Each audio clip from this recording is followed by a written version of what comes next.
Assalamualaikum warahmatullahi wabarakatuh. Alhamdulillahirabbil alamin wassalatu wassalamu ala asrofil anbiya'i wal mursalin sayyidina wa maulana Muhammadin wa ala alihi wa sahbihi wa barik wa sallim ajma'in. Amma ba'd. Yang saya cintai siswa-siswi MTS Salafiyah, alhamdulillah kita pada hari ini diberi Allah untuk berkesempatan menyampaikan atau thalabul ilmi, meneruskan materi SKI bab Salahuddin Al-Ayyubi. Semoga Allah memberi kita kesehatan semua, memberi kita istiqomah dalam thalabul ilmi, memberikan kita istiqomah dalam menjaga adab. Dan pesan saya kepada siswa-siswi MTS Salafiyah, semoga di rumah tetap menjaga alma mater madrasah kita, ya. Walaupun di rumah jangan lupa untuk istiqomah thalabul ilmi. Langsung saja kita sama-sama mempelajari terusan SKI dari bab Abbasiyah menuju bab dinasti Ayyubiyah. Ya.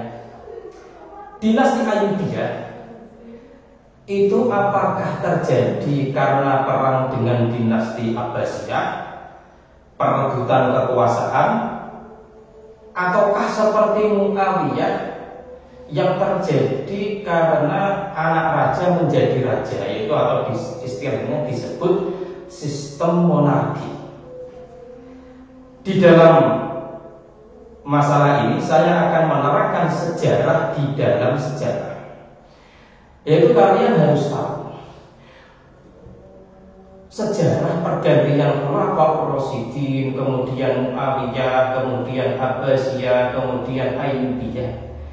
Itu bisa terjadi karena musyawarah, bisa terjadi karena perang, perebutan kekuasaan, juga bisa terjadi karena keturunan, yaitu monarki. Seperti misalnya kita melihat sejarah, ya, saya akan bercerita sejarah di dalam sejarah. Ketika Nabi Muhammad meninggal, itu kaum Ansor dan kaum Muhajirin itu bermusyawarah siapa yang berhak menjadi khalifah.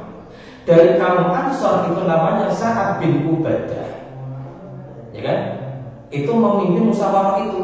Musyawarah dilakukan di tempat namanya Saqifah Bani Sa'idah.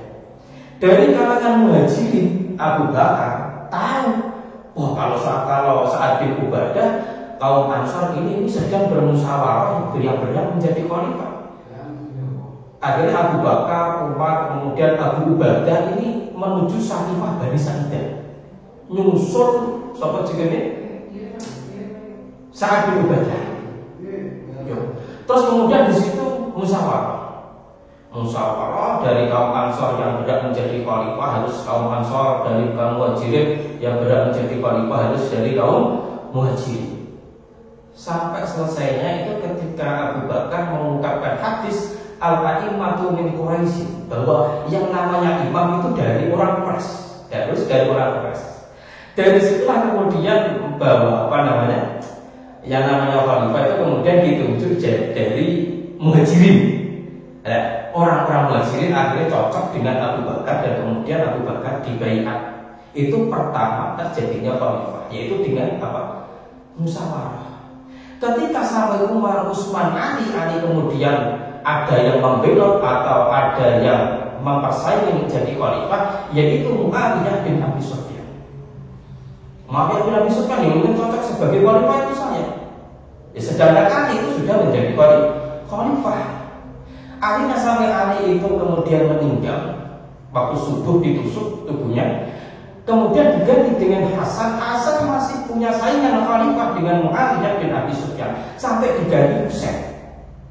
Akhirnya Husain ngalah, wis sing dadi khalifah Muawiyah bin Abi Sufyan diserahkan, tapi dengan syarat perjanjian tertentu, yaitu Muawiyah tidak boleh memerangi orang mendukung kekhalifahan Husain. Itu seperti itu. Jadi akhirnya yang resmi menjadi khalifah yaitu Muawiyah bin Abi Sufyan. Khalifah Muawiyah bin Abi Sufyan itu terjadi karena itu persaingan yang berhak menjadi khalifah, bukan berdasarkan musyawarah. Muawiyah kemudian menjadi pemimpin dinasti Muawiyah terus sampai Marwan II atau dikenal dengan Marwan bin Muhammad, atau istilahnya yang kita kenal lagi itu namanya Marwan II. Itu perang dengan kelompok Abbasiyah. Perang pedang-pedangan, jotos-jotosan, jambak-jambakan, sadu-sadukan, cokot-cokotan, pokoknya perang ya.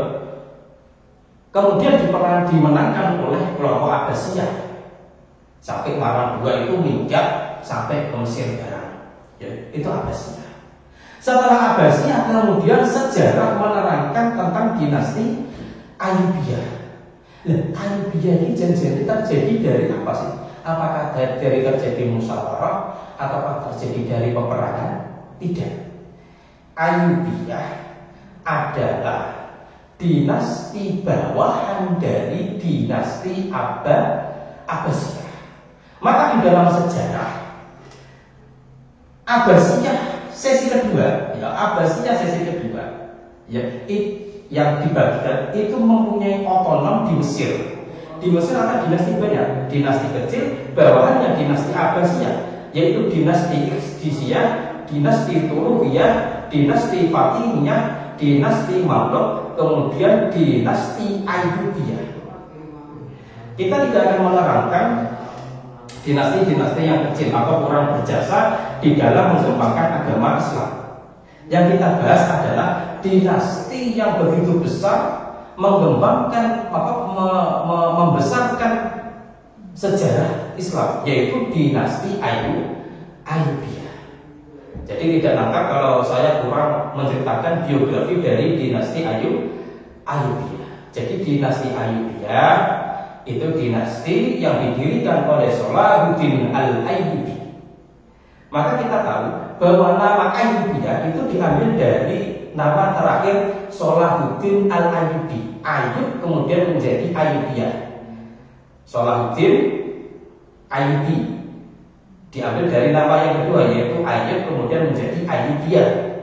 Kok dulu tuh ada orang yang mendirikan dinasti namanya Agus Madib misalnya, maka dinamakan pastilah Madibiyah, kan gitu. Diambil dari nama yang kedua. Bapaknya namanya Najmuddin Ayyub. Jadi kita bisa mengetahui nama Salahuddin Al-Ayyubi, Ayyubnya ini dinisbatkan kepada nama kakeknya. Bapaknya namanya Najmuddin Ayyub, kakeknya namanya Ayyub. Ya. Jadi ada nama yang sebelum saya membahas kalian harus ketahui, yaitu yang mendirikan dinasti Abbasiyah itu namanya Salahuddin Al-Ayyubi. Bapaknya namanya Najmuddin Ayyub, kemudian pamannya namanya Asaduddin Syirkuh, kemudian gubernur pada saat itu namanya Nuruddin Zanki. Ya, jadi ketika kecil Salahuddin Al-Ayyubi itu cita-citanya janjane ora dadi khalifah, tapi jadi ulama. Makanya ketika dia itu masih kecil, itu senang mempelajari ilmu fikih, ilmu hadis, ilmu tafsir, ilmu kalam, ilmu tauhid dan lain sebagainya. Ilmu-ilmu yang nuansanya itu agama. Bahkan dia itu sering basul masail tentang masalah fikih. Mergo cita-citanya enggak jadi khalifah, cita-citanya jadi apa? Jadi ulama.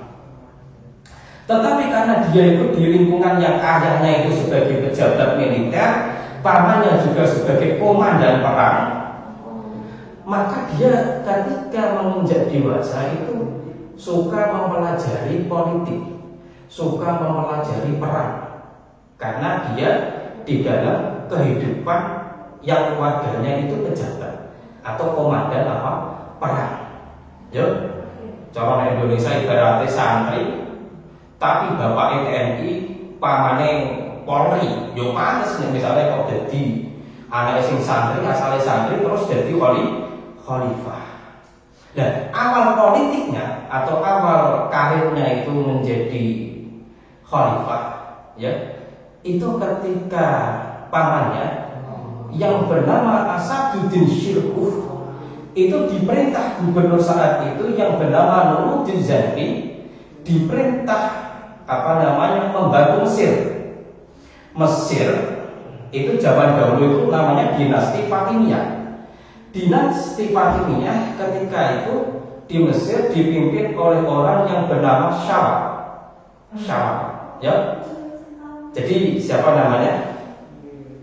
Asaduddin Syirkuh itu diperintah Nuruddin Zanki membantu Mesir. Ketika diperintah itu, Salahuddin Al-Ayyubi itu ikut ekspedisi dalam membantu pamannya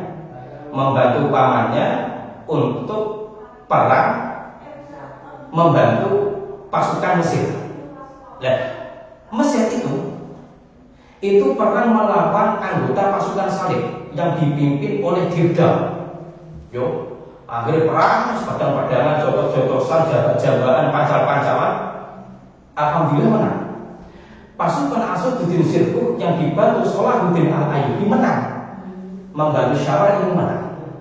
Akhirnya Syawal tetap menjadi dinasti Fatimiyah, pemimpin dinasti Fatimiyah.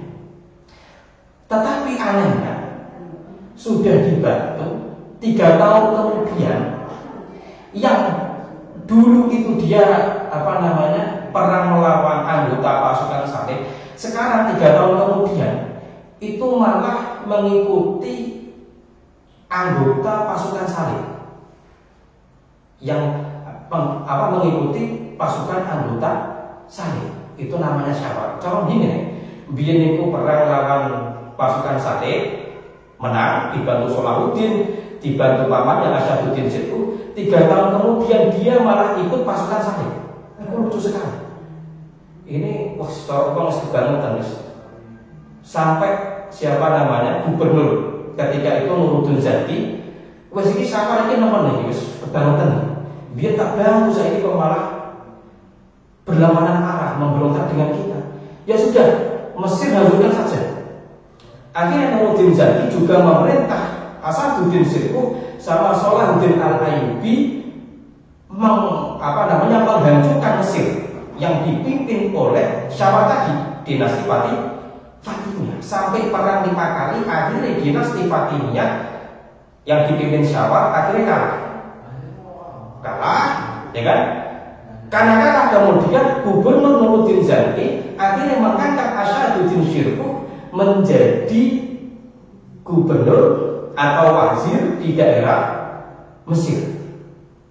Selang beberapa lama, selang 2 bulan menjadi wazir gubernur di daerah Mesir. Kemudian ada Asaduddin Syirkuh ini meninggal. Kemudian Nuruddin Zanki itu memerintah Salahuddin Al-Ayyubi untuk menggantikan pamannya Asaduddin Syirkuh menjadi wazir. Akhirnya Mesir itu dipimpin oleh Salahuddin Al-Ayyubi. Inilah hampir puncak karir Salahuddin Al-Ayyubi. Ketika Mesir itu dipimpin oleh Salahuddin Al-Ayyubi, perang melawan pasukan Salib, pedang-pedangan, jotos-jotosan, jabat-jabatan, cokot-cokotan, akhirnya menang terus melawan pasukan Salib, menang terus Salahuddin Al-Ayyubi. Sampai gubernur Nuruddin Zanki ini merasa iri. Wah, iki karepku kalah karo Salahuddin Al-Ayyubi iki repot iki. Akhirnya malah Nuruddin Zanki ini membawa pasukannya ke Mesir untuk menumpaskan Mesir yang dipimpin Salahuddin Al-Ayyubi. Ini namanya sejarah atau politik. Orang yang dulu membantu, karena yang dibantu itu karirnya lebih melejit, akhirnya yang membantu ini merasa iri, malah pengen menumpahkan yang dibantu tadi. Bila setelah di perjalanan mau ke Mesir, delala Nuruddin Zanki ini mati. Jadi untuk menumpaskan Mesir tidak jadi, karena pimpinannya mati. Semati normalnya wong mati duwe rondo, duwe anak. Akhirnya anaknya yang masih remaja, anaknya Nuruddin Zanki yang masih remaja itu diangkat menjadi pemimpin atau gubernur tingkatannya, ya, diangkat menjadi pemimpin. Dan Salahuddin Al-Ayyubi mendengar bahwa atasannya Nuruddin Zanki ini meninggal, akhirnya takziah ke rumahnya Nuruddin Zanki. Ketika takziah ke rumahnya, ini hebatnya Salahuddin, meskipun posisi tinggi tapi luar biasa rendah hati, yaitu dia menyerahkan semua kekuasaannya kepada anaknya almarhum Nuruddin Zanki. Ya, akhirnya tidak mau anaknya, dan tetap memilih merasa bahwa rakyat itu memilih Salahuddin Al-Ayyubi sampai rondone sama jenenge rondone Nuruddin Zanki itu dinikah oleh Salahuddin Al-Ayyubi. Itu luar biasanya Salahuddin Al-Ayyubi untuk menjaga perasaan atasannya, perasaan orang yang pernah berjasa dalam kepemimpinannya. Sampai itu kemudian Salahuddin Al-Ayyubi menjadi pemimpin terbesar dalam sejarah Islam pada saat itu. Dia itu menjadi khalifah terbesar sejarah Islam itu ketika berusia 45 tahun. Itu banyak negara-negara yang menjadi kekuasaannya, dan meninggal dalam usia 57 tahun. Sekian dari saya, semoga bermanfaat. Jangan lupa isi komentar YouTube, like, ya. Kalau ada kata-kata yang salah mohon direvisi. Assalamualaikum warahmatullahi wabarakatuh.